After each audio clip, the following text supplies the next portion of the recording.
Hello, welcome to the Friday Fixture. We're back again. It's episode 14. We've really come along quite a way. Robin, how you doing? Good, mate. How are you? Yeah, not too bad, thank you. We've had the sun out today for the first time in what feels like forever. On this glorious Friday. Oh, it's on this wonderful Friday. Yeah. It's really nice to finally just catch some rays. I feel great. I feel fantastic. It does actually help your mood, doesn't it? It really does. And hopefully our guests are feeling fantastic too. We've got some debutantes today on the pod. So we've got Liv and Hannah joining us. Do you want to introduce yourselves? Tell us a bit about yourselves, your team maybe. What's going on? Not your whole life story. Yeah, okay, here we go. So, hey guys, I'm Liv. I support Man United, but I'm Scottish, which might not make much sense, but you know what? I love it. So where does the United come from? Why do you support them? You know what? Just a family thing. Because I remember at school I was always called a glory hunter when we were doing really well. Everyone was like, "Oh, Liv, just classic," and I was like, "No, I promise. I actually have supported them for so long." But nowadays it's not really a glory hunting. Yeah. Fair enough. That's fair. And Hannah? Hello, I'm Hannah Bragman. I work in football a lot, and I don't know, I grew up supporting Chelsea, and then since working in football and also since the eruption of women's football, my team's kind of changed a little bit. I love the Arsenal women. Fair. And I feel like for my work, I should say I like Leicester City. No comment. Okay. Well, this is perfect because this is what we wanted to start by talking about today. We want to talk a little about your experiences in sports. Okay. So you're talking a lot about your work. So what is it that you do? I'm a sports presenter. I'm that person before you watch a football game who's like, who's excited? Yeah, do you want to win a free t-shirt? Hannah isn't excited. No. I literally am like, God, it's another game. No, I'm joking. It's good fun. And yeah, occasionally I interview players and meet a lot of fans. I work for Leicester City and I stadium announce for West Ham Women, and I've also stadium announced for London City Lionesses too. Nice. So yeah, it's been brilliant. It's been a great fun. Done it for like 2-ish years, something like that. And met some very interesting people along the way. Very nice. How did you get into it? Through sports presenting, I started presenting the cricket, and then from the cricket I moved to the tennis, and then from the tennis I got picked up with the football, because they all interlink clearly. You know, there's some ball involved in all of them, so that makes sense. But no, it was nice to start working. I became one of like Leicester City's main hosts 2 years ago. No, a year and a half ago now, I'd say. And yeah, it's just been rolling since then, which has been nice. So It sounds like a lot of fun, I can't lie. It's good fun. Yeah? Yeah. Do you find there's any challenges that come across? Oh yeah. Like There's what? been Leicester City, they were relegated from the Premier League, and I was hosting during that, and that was not fun. There was one point where I remember really clearly, I think it was like the second to last game. We knew we were being relegated now, and it was like the Vardy party because he was leaving, but also relegation, and we called it like, what do we call it? We just called it the party, like the R party. We weren't saying the word relegation, and we just changed it to like Vardy party. But I remember, I think it was like the penultimate game, and we were like, right, let's look at the team news, let's look at the team lineup now, and like they show it on the big screen behind us, and I was on the stage, and everyone went boo, and I was there like, oh no. I was like, They thought guys. they were booing you. Yeah, well, I knew they weren't booing me, yeah, of course. but it's like, I think that was like one of the biggest challenges of like keeping the morale high during being relegated, because it's never fun, it's never easy. And I work with a brilliant host who basically told me, look, you gotta be honest. You can't be like, guys, don't worry, it's okay, we're gonna have a great game. Like, you gotta be like, yeah, let's be honest, we're probably gonna be relegated. We wouldn't say that as explicitly as that, but we would like hint at that, and we'd be like, at the end of the day, you know what, we're just going to go out there and have fun. We're going to bring the spirit. We've got the drinks here. We're going to bring the energy in stadium, and it's going to be a great time. So it was more like along those lines, but yeah, being on a stage with like, it was busy as well. It was like a lot of people. So like, I think, yeah, I don't want to put a number to it, but like a lot of people back, like quite far, and then just being booed was like, oh, I didn't know it's not on me, but that was probably the biggest challenge of being like, cool guys, let's keep the energy up because like the bosses are just there and they want me to be happy. Like, you know. Was that the game that Vardy scored? The final home game? No, it wasn't the final home game. That was brilliant. That was amazing. I was really lucky to be hosting the fan zone for that too. And yeah, that was great fun because like, you know, it was Vardy's last game and I remember I got off the train, everyone had like Vardy masks and everyone was like so ready. And I was like, this is brilliant. And that was the busiest fans I'd ever done. It was absolutely booked out. Plus it went like across the road, like towards the stadium. And not actually on the road, but like yeah. But yeah, it was brilliant and it was so fun. And I remember I got in this stadium and they like, I think it said like goodbye the goat or goodbye goat or like goodbye Vardy. I can't remember exactly what it said. Everyone had flags that were waving. It was just cool. Like so momentous, and to be there watching Vardy's last game and see him score, that was it. It was just brilliant. I sit alongside where all the commentators are, so you hear them all go, yeah, like whoa, and you're like, yeah, let's go. It really gets you in the spirit. It's really good. Cool. It's really fun. Cool. And you're involved with the Women's Super League as well. Yes. You're doing a similar sort of thing. It's a bit more stadium announcing. Okay. So it's less crowd involvement. I still do some crowd work. I sometimes go down onto the pitch. I do some interviews with people. Sometimes do some crowd hypes, but not as much. It's more like announcing the teams coming out and like, you know, if there's a goal scored, it'll be like goal scored by number whatever, by who, like, you know, stuff like that, which again is nice, and it's lovely being in like a women's sport atmosphere as well. It's the first time I've been in a women's sport atmosphere and I love it. It's great fun, and it's really cool when I'm sitting there with my little microphone. I'm like, Lucy Bronze, you know, and I'm like, oh my god, hi. And there's been some really cool players that I've actually been managed like to announce their names. Is so cool. It's so cool. Yeah, so, and I was going to ask. Really lucky. I wanted to know, like, so who are some people you've met? Because you must have met some like really cool, interesting people. I mean, a lot of them. I've interviewed a lot of old footballers. Probably before our time. My dad gets very excited by them. I'm trying to think off the top of my head. I have interviewed a lot of like old Leicester players. Who was like? Sorry, I don't know why I'm asking you. Who was? There was one that my dad, Frank Sinclair, who my dad was like lost his marbles about. That's not the expression, but anyways. And I was like, for Chelsea, didn't he? Yeah, he did. Yeah. He played for Chelsea, and also I knew that and I knew him, and I was like, yeah, that's pretty cool. And then who else? We've had some like current Leicester players as well. Danny Drinkwater came on. Christian Fuchs. Now a builder. Did you know that? Really? He's now working Danny Drinkwater, yeah. Pretty sure he's working as a bricklayer now. Is he? Yeah. Fairs. There's also been some like funny, you know, everyone has their own personality too. They've had some right divas. We've had some like quite shy people, nervous people. And equally we've had some some people who've come with their mistresses and have not been allowed to say that it's a mistress. Oh, scandalous! Friday Fixture, guys. It's been like, they'd be like, okay, Hannah, so you're going to interview this person. I'm like, okay, cool. And they're like, so there's going to be a lady friend there. And I'm like, oh, okay. And they're like, you're not allowed to know that this is a lady friend. They're just coming along. And I'm like, oh, okay. Cool. Wow. There's been... I really want to know who, but I can't ask. Off there, it'll be fine. Off the record.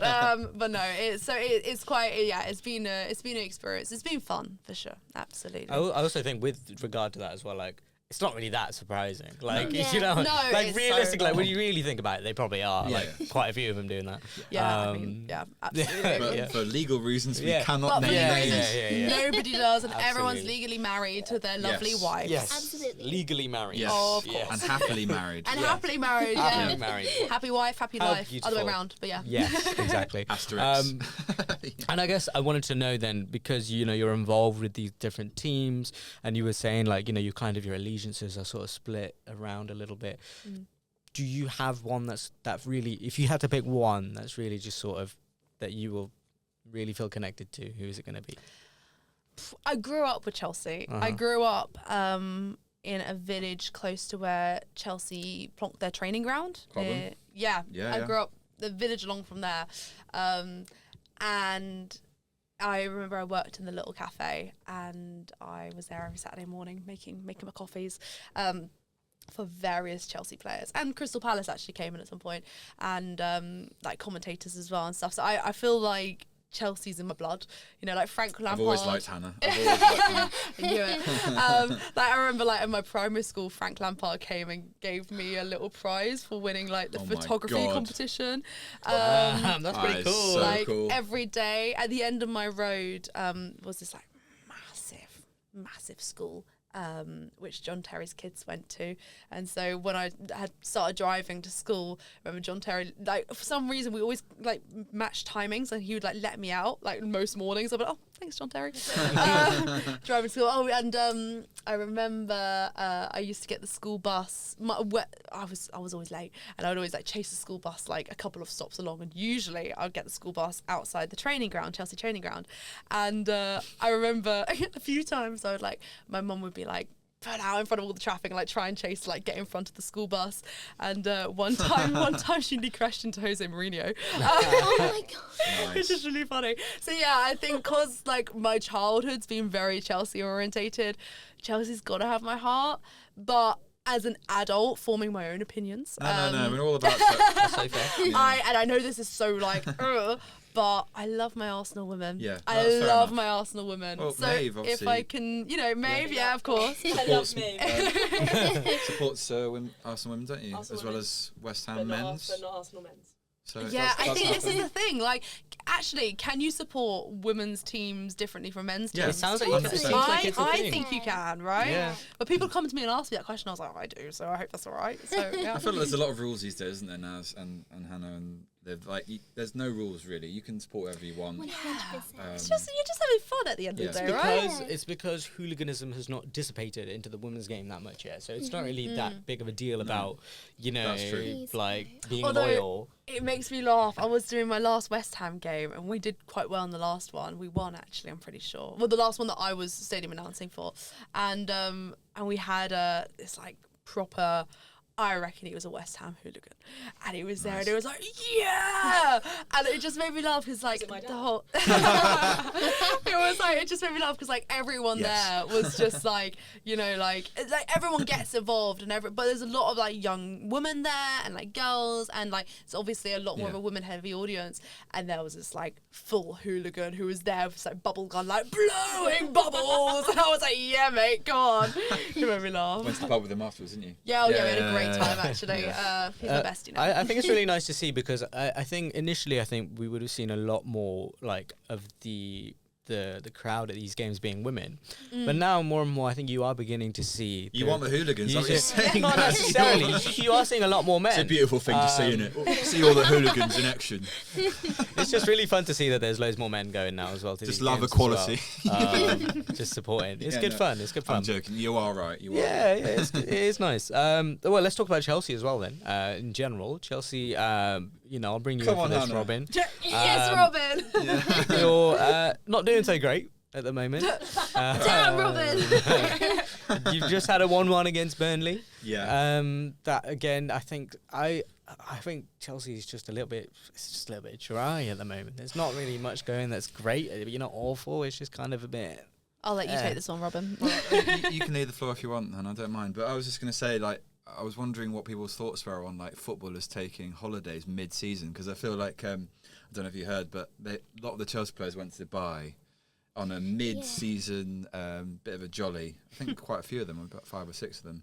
That's fine if you come back and you do the business and you get 3 points. It doesn't work if you come back and you play really sluggish football against Burnley, who are second bottom of the league, and you look pretty average against them. That's when you've got a problem on your hands. So yeah, I just wonder what people's thoughts are. I personally think, you know, players have free will, they can do what they want, but I also think if you're doing that, come back and perform.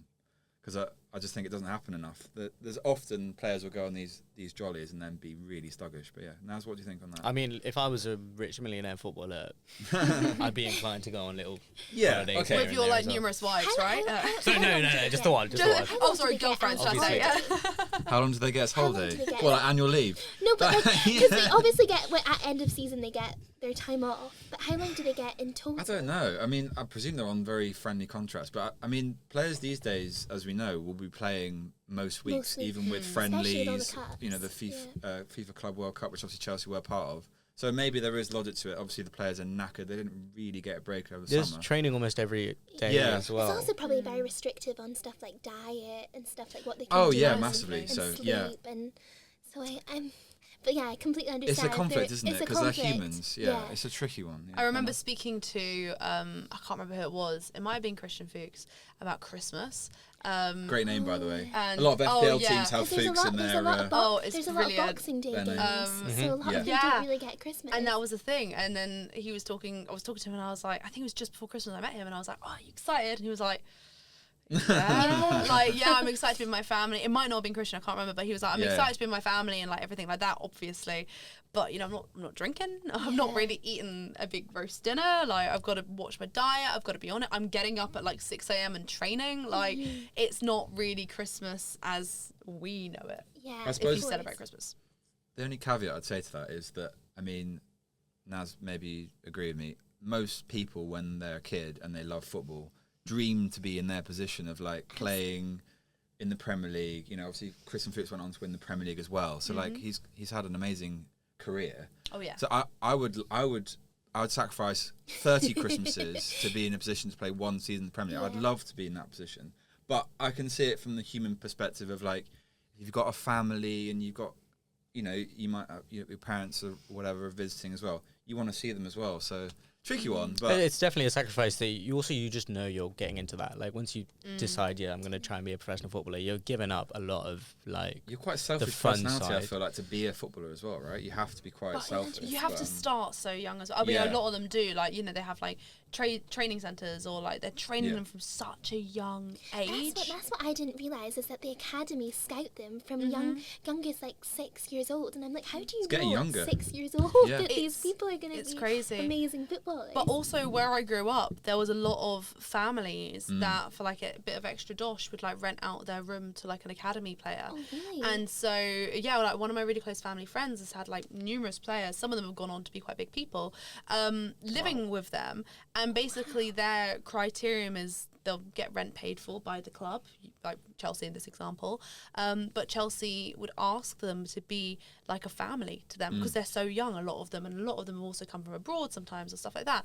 And they've moved away from their family at such a young age. Yeah. Said, can you just be like, I don't think they used the words motherly, but it was intending that. Like, can you cook dinner? Can you stock up the fridge? Can you like be there for them to have everything? Can it, you know, it's to make them feel comfortable whilst they're in this academy because they are so young, Yeah. so young.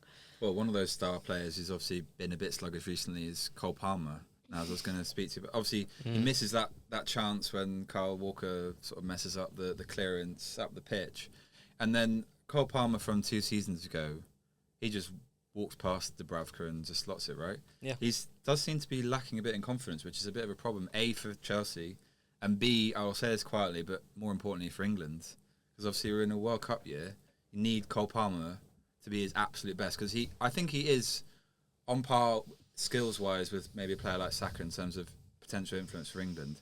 He's not really been at it for a while, has he? Yeah. I don't know what you think. He's never really had done it much for England, other than that one time at the Euros. I think he is obviously very capable, but it's as you say. I think he's just lacking in confidence, and you know it doesn't really help all of the hype around him and the pressure around him and stuff like that as well. I think eventually he'll be fine, but timing wise it does suck because we'd like that for the World Cup. However, it might help a little bit in the sense of, because we obviously have a big issue with who do we play when we've got the issue of Cole Palmer, Foden, Do you think it Bellingham, and actually all of helps those. England? So in a way, it Right, kind of okay. helps selection wise to not have to deal with that.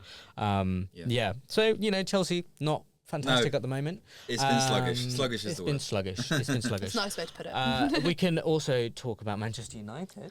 Dun, dun, dun. Resident expert Manchester United fan Oh, joining us gosh, today. I didn't see All prepared with your notes and everything as well. Fantastic.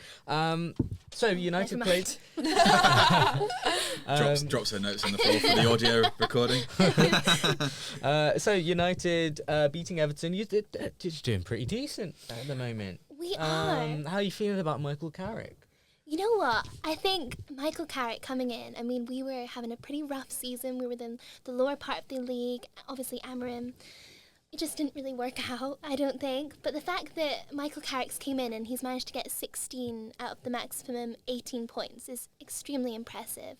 I think just like, is it sustainable? I think that's really the question that's asked. I mean, even with the Everton game, like, you know, the fact that Sesko and Buemo set it up and it was a cross from Cunha, and so, you know, this like £200 million that we spent in the summer, the fact that that was the end goal in the 71st minute was amazing.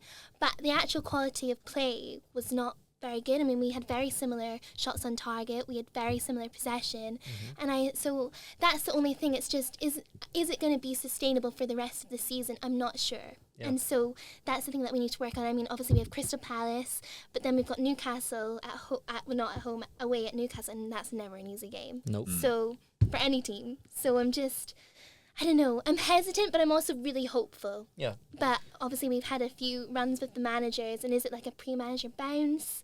I don't know, because I mean, it has been, you know, over 6 games. And I actually went to the Tottenham Man U game at Old Trafford, and I'd never been, so I was so excited to go. And they played so well, but they just couldn't get the ball in the net. So it's just like there is just 2, you know, sides to the story. Yeah. Well, I want to know how Old Trafford felt. Amazing. How was well, that? So I went with my dad, and he's such a big Man U fan, and he made me get photos from like every single part of the stadium. Liv, can we just qualify? Is this your dad who used to be? No. Oh, sorry. That's okay, my stepdad. let's cut that. Okay. No, don't worry. He used to I'm be. curious now. Who's your stepdad? Are we allowed to talk about this? So, no, of course. He'll love this. He'll be like, my 5 seconds of fame. Like, so my stepdad used to play for Celtic. So he loves football, and he was a big Man U fan in the Fergie time, loved Fergie, and then suddenly, as soon as Fergie left, he switched. No way. To Man City. No. Yeah, That's and then he says it's because crazy. he supports good football.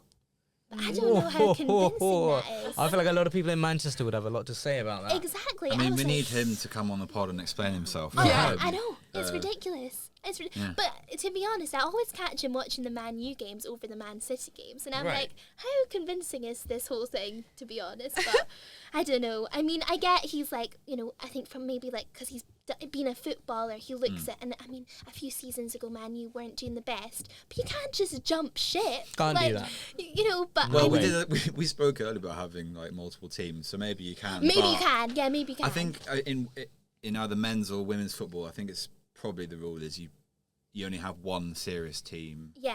And you can't really switch. But, you know, but modern times. I suppose some people have, like, one team that they love and that's their die-hard team, but then they have others that they'd like to win, or, like, who'd you like to win the league if, obviously, your team's not in the running for it. Yeah. So I suppose you could like a different team, but not, like, support it in the same level. It's a bit like, probably Naz will agree with me, I feel like most, on the men's side, if Man City win the league, we're, like, the most satisfied that it's not any other team. If Man City wins, it's fine because no one really cares about Man City. Whereas, like, if Liverpool won, I'd be like, oh, that's a bit annoying.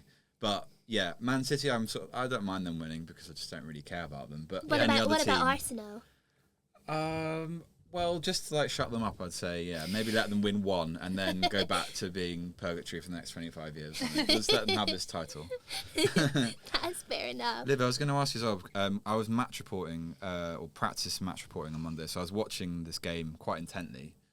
Your goalkeeper looks so good. Oh my God, Lamens! I love him. I was watching him thinking, like, he reminds me a little bit, I'll say this tentatively, a bit of Van der Sar levels of, like, ability. Yeah. Really good in the box, really good aerially, really good at shot stopping, which obviously you need as a goalkeeper. Absolutely. Like, he has, like, every quality you need to be, like, a good goalkeeper, which Man United have not had for, like, maybe 3 or 4 seasons. 100%. I mean, De Gea with, like, he was a good goalkeeper, but distribution was just off. Yeah. And then Onana, he was just off in general. He was great fun though, wasn't he? But he was amazing. Like, he was so entertaining. Great at party, yeah. And like, you could even, like, when you were listening to it on the radio, you could hear him in the background because he's so loud.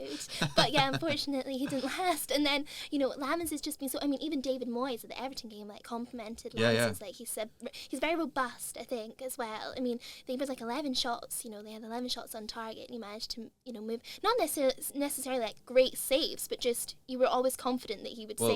There was one at the end that really impressed me. Tyreek George on loan from Chelsea, fierced the ball in, like, really powerful shot, and he caught it. Most goalkeepers would probably parry that.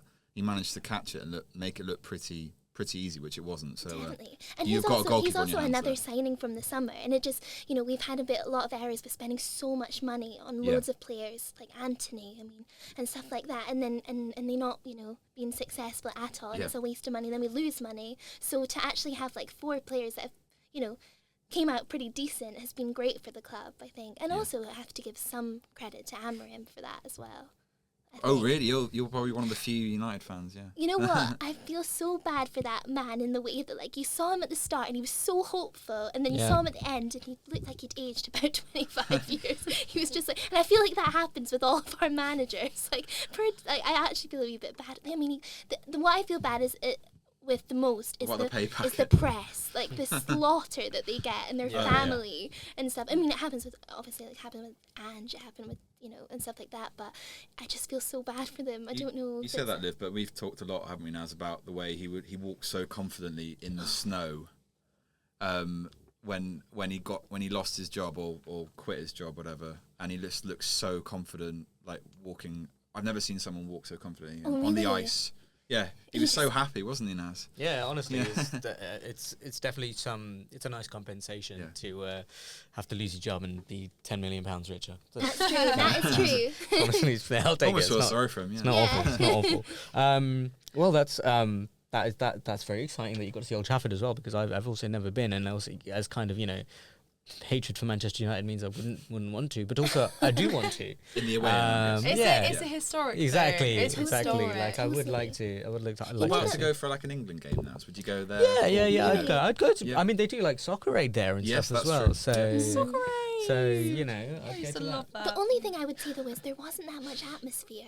Oh. There wasn't that much But atmosphere. that's on you At to Old bring it. Trafford. I know. Well, see the Spurs bit that had like maybe a tiny little row, and Yeah. they were screaming like, and you could hear them over everyone else. And I was like, oh no, I've got. Apart from my dad, who was like absolutely screaming at me. And this poor couple were trying to take a selfie, and they were trying to because they were obviously at the game being like first time. And my dad was like, can you sit down? Can you sit down? Because he was trying to watch, and I was like, oh no. For some reason, I can't see you on the same level as your dad No. in that sense of. I think I was more like, oh God, don't know him. Don't know him. Because I think there was these 2 couples that I think they'd just been in for a hot dog and they came out at half time, but we were only 1-0 up, so it was still quite tense. And then my dad was like, how are you coming here at half time? After half time? And I was just like, oh, leave them alone. But yeah, it was really fun to go. I loved it. That's It was really the two fun. sides of football fans The at a two- game. I love it. Yeah.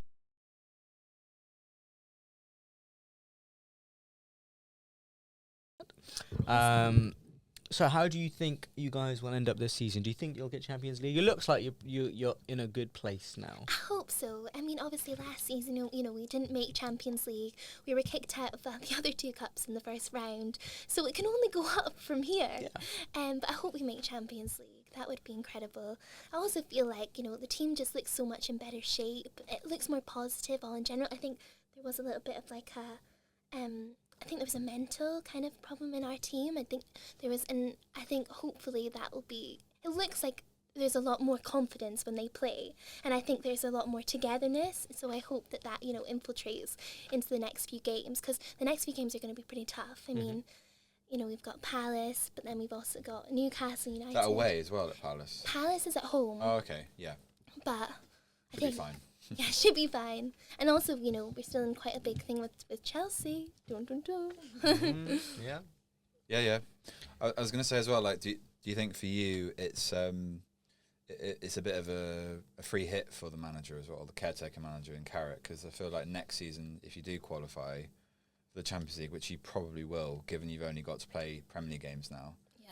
that is probably more of a test for Carrick if he does get the job permanently. Because if the same thing happened to Solskjaer when he was caretaker manager, he came in, rejuvenated players like Rashford, who scored away at Spurs when they were still playing at Wembley, when they were doing up their ground, and the team looked really strong. You're like, oh God, United are back, baby. They looked really good. And then there was a bit of a blip when it's like the resources almost, you can't just play the same players every week in, week out. So what do you think on that front? if I think definitely. all I goes think well. there is obviously a risk that the pre-manager bounds only lasts so long, and then you come to the Champions League and you get it, and you're just like, it's unfortunately not successful. I mean, there is an aspect that when I do look at the sub bench, we don't actually realistically have that many players to really bring on to make a difference. I mean, we've got like Ugarte, Dorgu, Mount, they're all still injured, and it looks like for quite a long time. Obviously, Dorgu was his hamstring. Shame about Dorgu, isn't it? I He looked really know, good it's such before a his injury. shame. Yeah. And then we've got, Martinez is out, but that doesn't seem too serious.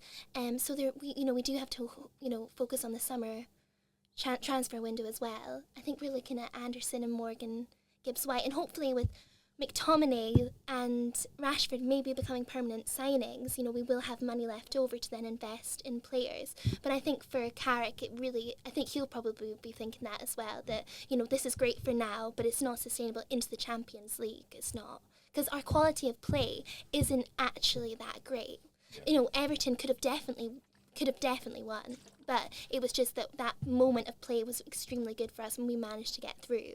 So, I think we do have to be a bit more concerned about, is it sustainable to the rest of the season? I'm not sure. Yeah, I think it's interesting you mentioned that because a lot of teams do rely on that big expensive player pulling out a special moment, and sometimes there are players that will drag your team through a whole season doing that because they'll be just really good that season.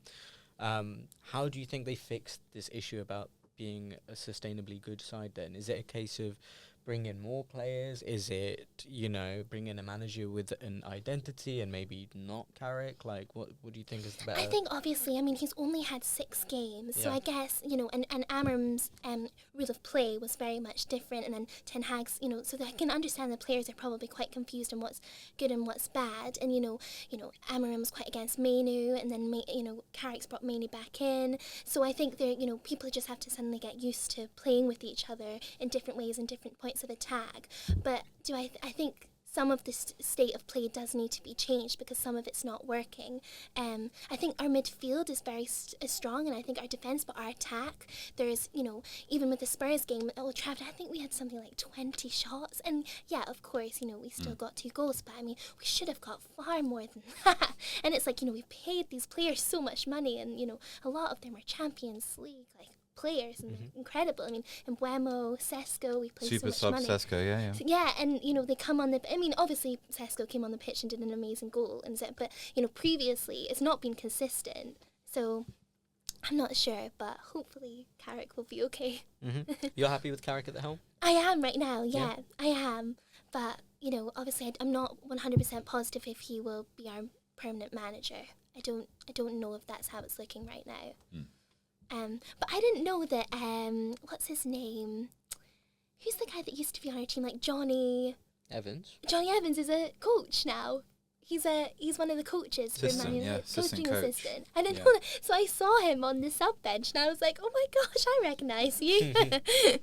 But yeah. Also a Leicester City legend as well, Johnny Evans. Is he? I don't know if legends is the word, but yes, he's a former player anyway. I was going to say, that's a big statement there, but fair enough. Well, so another one of United's rivals for this Champions League place is my beloved Liverpool, who did scrape through with a win this weekend as well. That Champions League race is looking pretty spicy because one of Chelsea, United, or Liverpool is going to miss out. And that could go any way at the moment. But that's us three right here. One of us is going to be in a bit of pain come the end of the season. I do think Liverpool will scrape it though. I think we'll get it. So I really don't know who. I feel like Chelsea might miss out. I think we have been, as I said earlier, a bit sluggish was the word I used. So yeah, I probably would agree with you. I think the games that you judge your season on often are those kind of smaller team results that you get against the likes of Burnley at home. Should be winning those sort of games. And Liverpool, like you say, are not playing well, but are getting the results. I mean, I was going to ask you as well, Naz, the goal that got disallowed for the elbow, I'm kind of the opinion that I feel like those goals should count because it's like it was kicked into him. It wasn't like he deliberately elbowed the ball into the net. Yeah, I wonder what your thoughts were on it was very those hard. kind of goals. I was looking at it, and overall, I kind of came to terms with it quite quickly. I was like, I understand why this has been ruled out because at the end of the day, it was his elbow / bit of his back or something like that. But realistically, like objectively, that part of your body is not allowed to be in play in the game, even if it is accidental. I think the fact, because the rule is that it's because it went directly into the net from that, as opposed to just like somewhere else on the pitch where I don't think it would have been picked up. But because there was a goal directly from it, I understand why that was ruled out. And it was fine because we got a winner anyway. So it makes it much easier to accept and deal with in that sense. But also, I think Liverpool fans are kind of in a place at the moment where we have like a love-hate relationship with Arne Slot anyway, so it's kind of like if we're not winning games, it's also like, all right, well, you'll be out the door soon anyway. But if we're winning, then Liverpool's winning, and we also like yes. So, it's just a bit of a weird sort of limbo at the moment. I feel like it's one of those weird ones, a bit like with United, where like if you were to come out of the Champions League, the irony is you probably go on a run to then re-qualify for the Champions League. It's one of those weird juxtapositions where it's like everyone is so obsessed with being in the Champions League, and then when they're in it, it's kind of a bit of a weird damp squib to most teams. Would you agree? It kind of feels like unless you're the Real or the Barca or maybe the Bayern, most teams aren't really actually believing 100% we're going to the season winning the Champions League. Yeah. That's what I was speaking to my dad about. It's a strange position, isn't it? Because I was talking to him, and I was like, it's really funny with the Premier League. I mean, this wouldn't have happened 20 years ago. Yeah. But, because now so much money is being fueled into football, you go into a game with, like, Liverpool and Burnley, and you're, like, actually not 100% positive of who is going to win. And, say it 15, 20 years ago, it would be a no-brainer that Liverpool would have won, but it's like the league's a lot more dense, so you can know that there's like going to be a big competition and not a definite. Obviously, there's going to be the top twos, but it's like a proper competition between all the teams. Whereas I think with the Champions League, it does tend to be like the top two with the Real Madrid and stuff.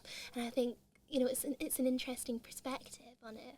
Well, I think. Oh, sorry, Naz, you go. No, I was just going to say, I think that's what is changing with the Champions League now as well, in the same way. Like, I think that's why they wanted this league format. Yeah. And we're seeing it with a team which we'll talk about a little later, with Bodo Glimt, where you're seeing these teams that generally in seasons gone by would have played their group match games and then never to be seen again. But more and more you're beginning to see these sort of lower, lesser known teams, and now there are more unpredictable games in the Champions League, which is, I think everybody overall would say we're here for. Definitely. So what are you saying? It's a little bit like you've got two leagues, so like there is more narrative. It's not like the group stages where it can be a bit dull, especially in the final group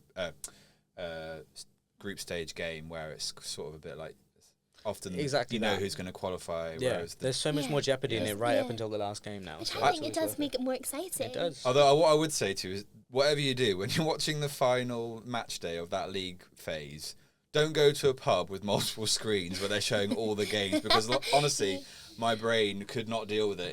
There was too much going on. Was everyone shouting from each part of the... I was trying to watch the Chelsea game, but I was just like, it was too overstimulated. I couldn't deal with it. It's like every single game at the same time, right? Yeah. I mean, like a 36-team league? Yeah, so it was mad. It's just ridiculous. It was madness. Honestly, I was like, I didn't see any goals. I didn't know what was going on.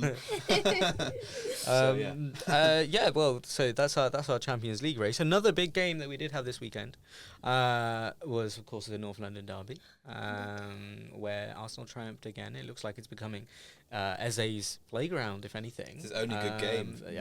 Clearly, he just likes to, and it just makes it even more ironic that it's against the team that he nearly joined. It was. I found it a pretty exciting game. Gyökeres deciding, here's the thing with me, guys, right? And I've been saying this in general kind of recently. The reason I don't like Arsenal is not just because of like the way that they play, but they are just an incredibly cringe team through and through. And this includes this fully grown adult man who celebrates with like that. But like, bro, then I want to talk like this, and for the rest of the episode. It's just, and like I'm all for like playfulness and everyone having a bit of fun and everything, but it's just with this whole like they tried to present this identity of like, yeah, we're tough, strong teams that we defend, and then your striker is out there doing that, like, and also having a terrible game most of the time, and then scoring a goal here and there, and then putting in the celebration. All I'd say to you now is to give the guy credit, celebration aside, which I hate, by the way. I think it's an awful celebration. He looks like a child.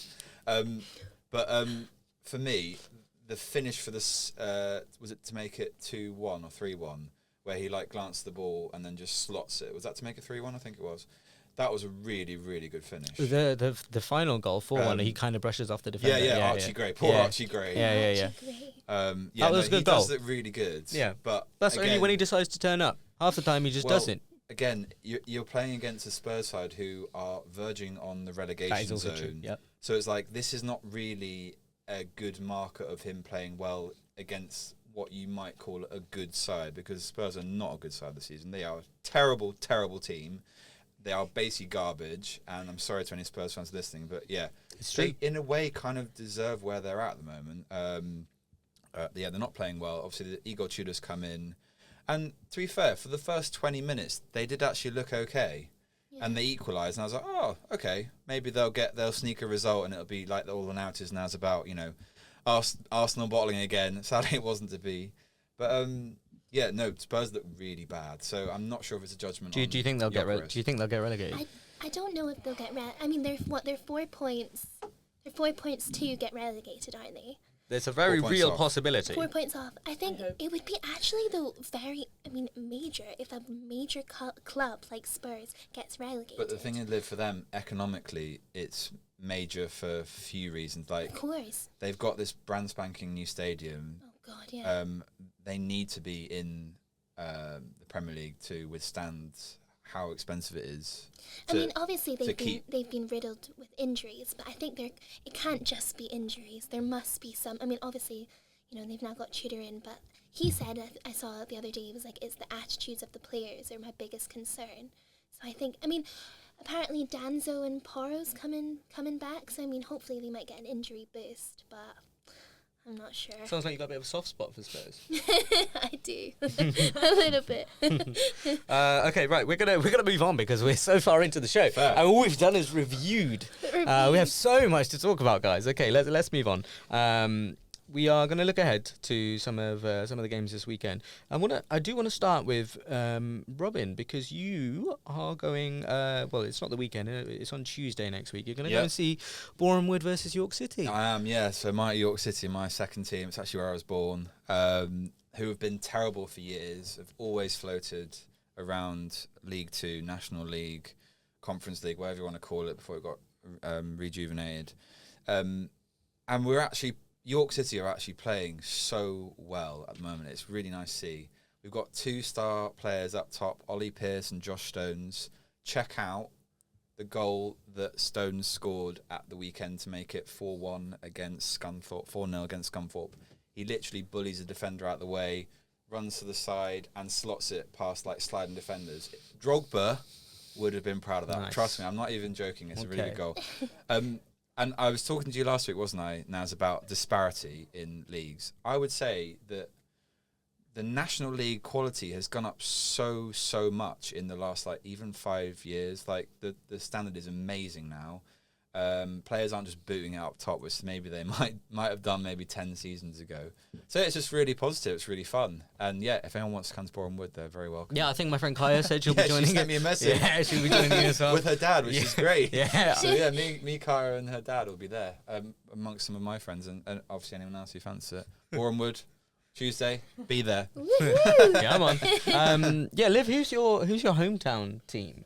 So you know what? It's actually I'm a Falkirk fan. Falkirk FC, who are actually doing amazing right now in the Scottish League. Honestly, for the longest time, we would go every Boxing Day and watch them, and they'd lose every single time, but it would be such fun. They're sixth in the Scottish League, and then last season they were I think they were second. So yeah, I love. But my mum is actually Celtic. And my dad is Rangers, so it's quite a controversial. Not that. That's obviously Scottish League, but it's quite a controversial one. So I've been to both Celtic part, and it's just awesome. They're so fun to go and see, and the atmosphere is great, and it's just. But I don't really have, apart from Falkirk, I wouldn't say I've got apart from Man United, a proper team in Scotland. Have you ever been to an Old Firm game by any chance? No. What are they like? Well, no, because I want to know, because I feel like that would be just such an intense atmosphere to experience. I bet. That's like a a game I'd love to go to because I feel like there's so many different narratives. You've obviously got religion, you've got culture, everything. Like everything kind of just clashes. There's so much more than football In a city, absolutely. Like, it's I mean, crazy, isn't it? It's funny. My best mate lives in Glasgow, so she's at Glasgow University, and we went one time just for a weekend, and it's. When it's Rangers Celtic, you can actually feel the tenseness in the city. It's quite weird. I never felt like that before. But my mum lived in Glasgow. She's Glaswegian, and so was my stepdad. And they said it was pretty tense between the two. I don't know where I live, but all I can think about now is the Danny Dyer speech where he's talking about I fucking live for the weekend. That's just literally what I'm vibing off now. It literally is. I was like, why is there such a weird vibe? And then I was like, oh, that makes sense. No, I know exactly what you mean because I was in Liverpool on Derby Day one time as well. The streets are empty. It's eerily quiet. Weird. Everyone is locked in, Go to ready for the war. game. Yeah, totally. Nothing else matters on that day. It's really quite chilling. Totally. Which is just it's very very cool. As for my hometown team, Northampton Town, I was actually I almost skipped past it, but we kind of I don't want to run on it too much anyway. We are languishing in the relegation zone. We are struggling, but it's one of those where it could be a great escape. It's not. It's not out of the question that we just go on a little couple games winning streak and we catch back up and we stay in the league.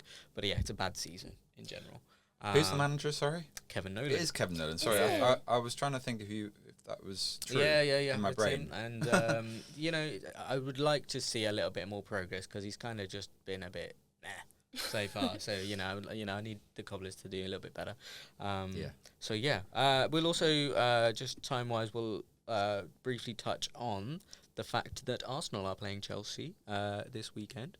Do you think that you're capable of taking some points off the leaders? It's weird because I feel like Chelsea always play well in the big games. It's like the poor games, like I was saying, the teams we're supposed to beat, we generally struggle in. So, I'd say that it's probably one of those things where Arsenal are obviously the favourites going into that game. They've not played well, apart from obviously the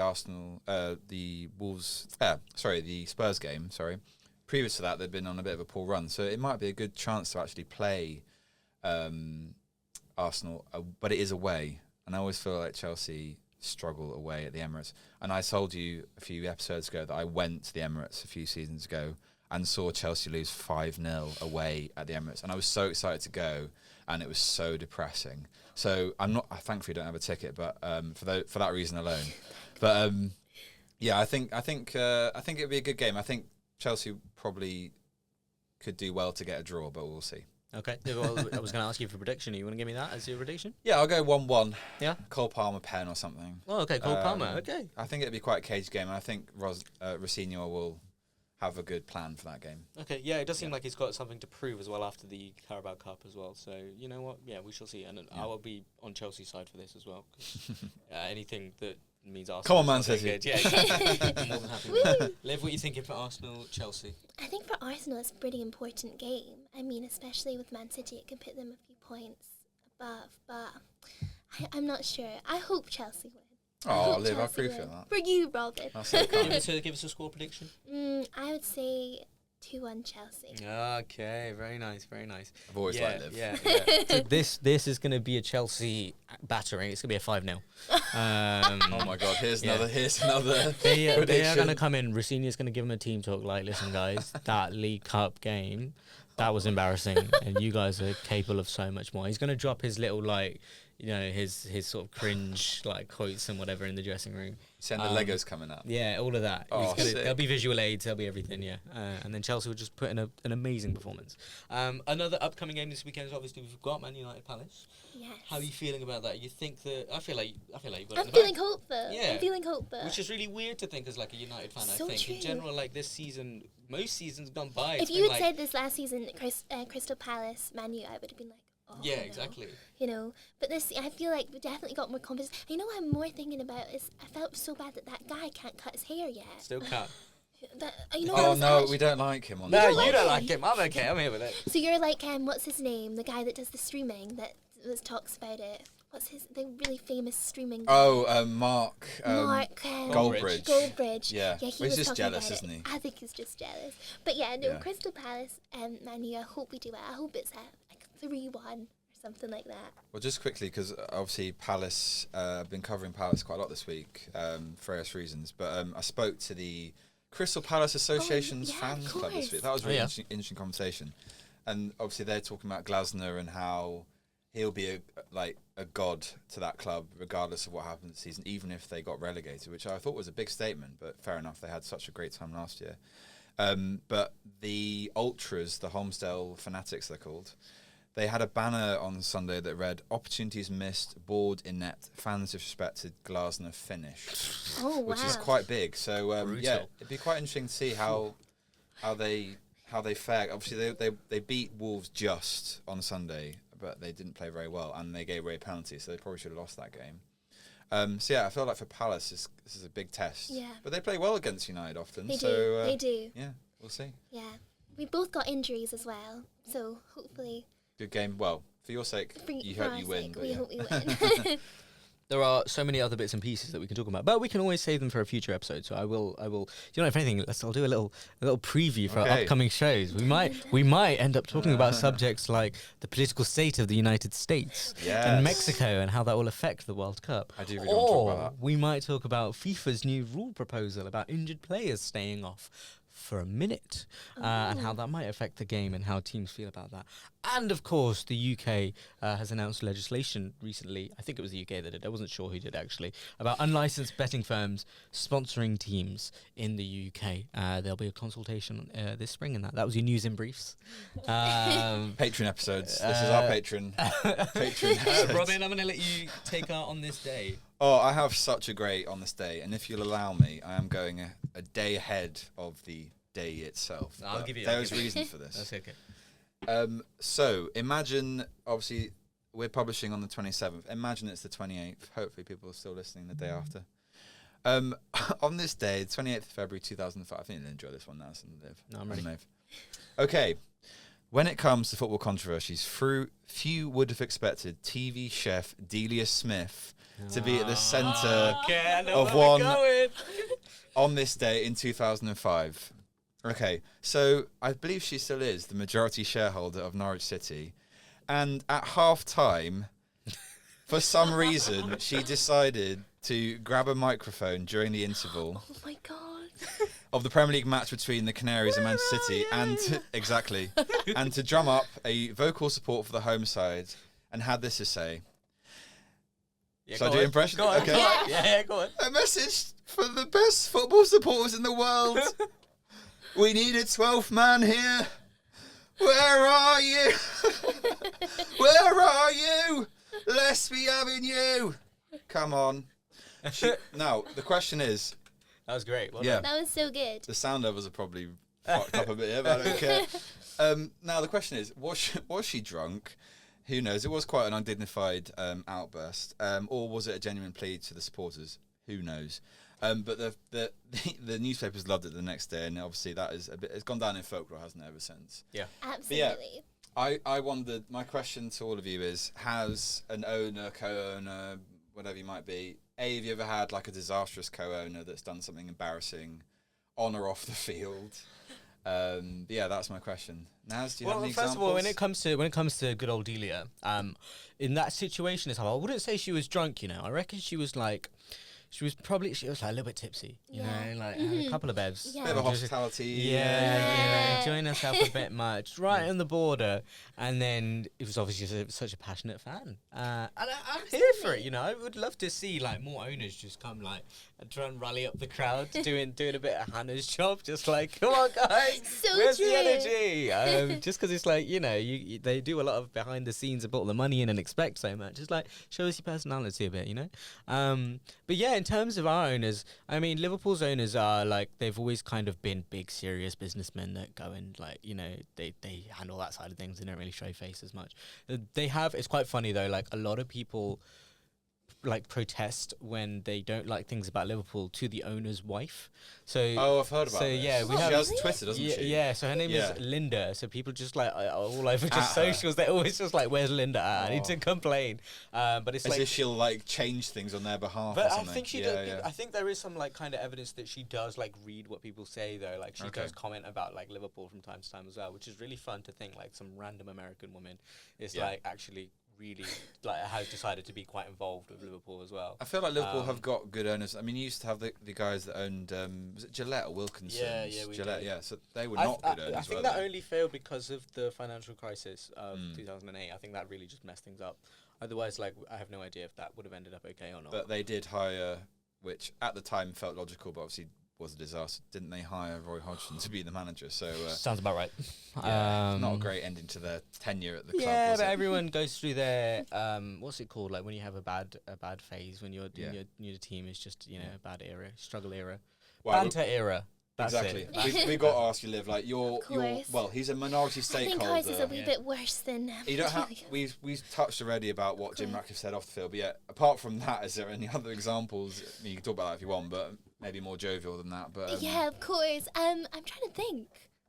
I can't really think of any that our co-owners have done. fair enough. I feel like the Glasners. I feel like Yeah. that one's the Jim Radcliffe, one that has happened so recently has kind of covered all the other ones. Yeah. But yeah, I can't. As a think United of fan, though, just quickly, like because Jim Ratcliffe's kind of the face at the Course. moment, takes a lot of the flack, doesn't he? But does he own 30% of the club? So yeah, he only earns. Glasner still own owns majority. Glazers. Glazers, sorry, not Glasner, sorry, Glazers, sorry.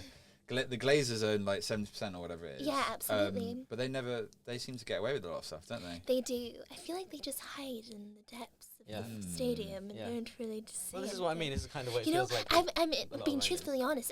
I can obviously recognise Ratcliffe's face, but see if one of the owners, like three of them, turned Glazers. the Glazers. I call them would- Glasners. I Well, actually don't know what they look like. I don't know what they look I don't like, actually, and to it's be like fair. I have no idea what they like. If they walk past me, I'd have no clue. Well, what's weird is they're very visible because they own Tampa Bay Buccaneers in the NFL, and they're Yeah. very visible on camera there. Like, for example, when Tampa won the Super Bowl with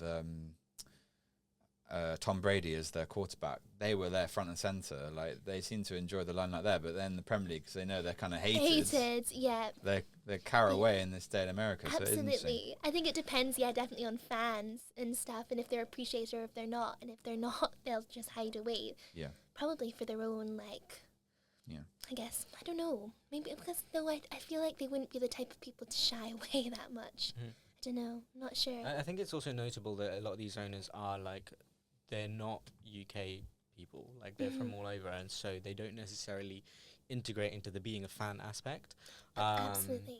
And so not I'm sorry to bring them up again, but Wrexham do it right in the sense that their owners are actually Right, getting involved fans. and are really genuinely just Going to their game, I'm really excited to actually watch them on Saturday. yeah, play. exactly. That'll be fun. So that's definitely I think something that can improve.